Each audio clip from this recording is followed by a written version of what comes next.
meine, der Mut, den du hast, in so eine Abfahrt abzustürzen, und das ist das ja dein Herd-Walser-Grind, oder von wo hast du das?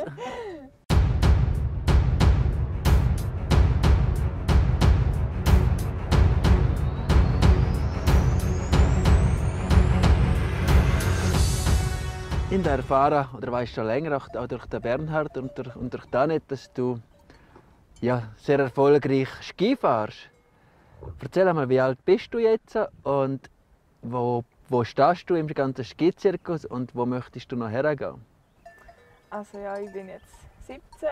Das ist so das Alter, wo es eigentlich so Profi-Stufe anfängt. Also ich bin jetzt aus der Schule und dann gibt es da im Sport nicht mehr so Kategorien, wo du einfach gegen die gleichen Alter fährst. Dann ist es so, dass egal welches Alter, fahren einfach alle gegeneinander. Also ich bin auch schon Rennen gegen Weltcup-Fahrer gefahren.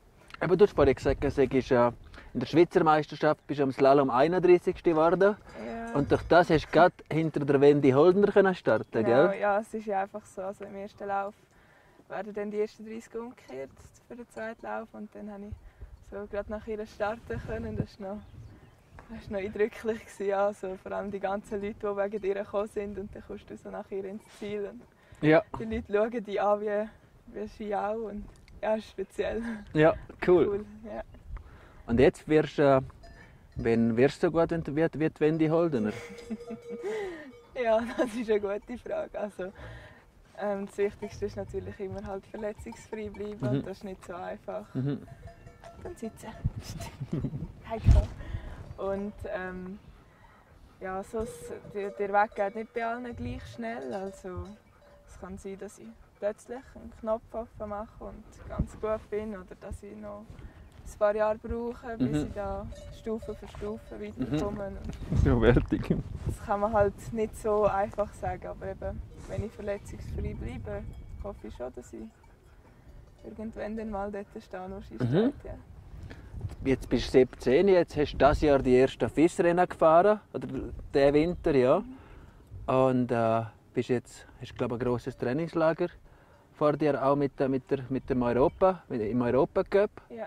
Ich meine, der Mut, den du hast, in so eine Abfahrt abzustürzen, und das ist das ja dein Herd-Walser-Grind, oder von wo hast du das? Ja, ich weiss, es ist eigentlich noch speziell, weil zum Beispiel ich habe extrem Höhenangst, also ich bin überhaupt nicht wirklich? Und so, ja, aber ich weiß auch nicht, ich liebe das einfach so, das Skifahren, wenn du dann so in dem drin bist und das Adrenalin und alles, keine Ahnung. Ich habe auch zum Teil Respekt zum Fahren, aber das ist dann geil, wenn du eben so überwinden kannst und dann gleich fahrst und dann fühlst du dich halt auch gut, ja.